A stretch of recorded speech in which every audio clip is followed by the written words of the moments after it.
വിശുദ്ധ പൗലോസ്ലീഹ തെസ്സലോനിക്കക്കാർക്ക് എഴുതിയ 1-ാം ലേഖനം, അധ്യായം 2 മുതൽ 4 വരെയുള്ള വാക്യങ്ങൾ.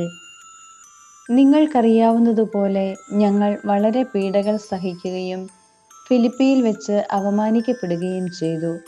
എങ്കിലും കഠോരമായ ക്ലേശങ്ങളുടെ മധ്യേ ദൈവത്തിൻ്റെ സുവിശേഷം നിങ്ങളോട് പ്രഘോഷിക്കാനുള്ള ധൈര്യം ദൈവം ഞങ്ങൾക്ക് പ്രദാനം ചെയ്തു. ഞങ്ങളുടെ ഉപദേശം അബദ്ധത്തിൽ നിന്നോ അശുദ്ധിയിൽ നിന്നോ വഞ്ചനയിൽ നിന്നോ ഉത്ഭവിച്ചതല്ല. സുവിശേഷം ഫലമേൽക്കാൻ യോഗ്യരെന്ന് ദൈവം അംഗീകരിച്ചതനുസരിച്ചാണ് ഞങ്ങൾ പ്രസംഗിക്കുന്നത്. ഇത് മനുഷ്യരെ പ്രീതിപ്പെടുത്താനല്ല, ഞങ്ങളുടെ ഹൃദയങ്ങൾ പരിശോധിക്കുന്ന ദൈവത്തെ പ്രീതിപ്പെടുത്താനാണ്. നമ്മുടെ കർത്താവായ മിശിഹായിക്ക് സ്തുതി. വിശുദ്ധ യോഹന്നാൻ എഴുതിയ സുവിശേഷം, അധ്യായം 21 15 മുതൽ 19 വരെയുള്ള വാക്യങ്ങൾ. അവരുടെ പ്രാതൽ കഴിഞ്ഞപ്പോൾ യേശു ശിമയോൻ പത്രോസിനോട് ചോദിച്ചു, യോഹന്നാന്റെ പുത്രനായ ശിമയോനെ, നീ ഇവരെക്കാൾ അധികമായി എന്നെ സ്നേഹിക്കുന്നുവോ? അവൻ പറഞ്ഞു, ഉവ്വ് കർത്താവേ, ഞാൻ നിന്നെ സ്നേഹിക്കുന്നുവെന്ന് നീ അറിയുന്നുവല്ലോ. യേശു അവനോട് പറഞ്ഞു, എൻ്റെ ആടുകളെ മേയ്ക്കുക.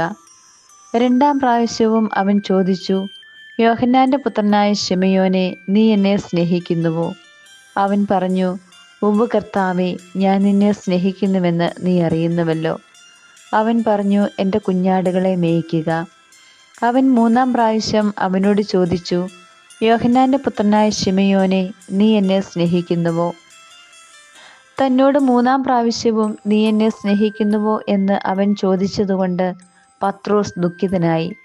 അവൻ പറഞ്ഞു, കർത്താവേ, നീ എല്ലാം അറിയുന്നു. ഞാൻ നിന്നെ സ്നേഹിക്കുന്നുവെന്നും നീ അറിയുന്നു.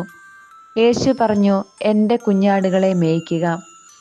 സത്യസത്യമായി ഞാൻ നിന്നോട് പറയുന്നു, ചെറുപ്പമായിരുന്നപ്പോൾ നീ സ്വയം അരമുറുക്കുകയും ഇഷ്ടമുള്ളിടത്തേക്ക് പോവുകയും ചെയ്തിരുന്നു.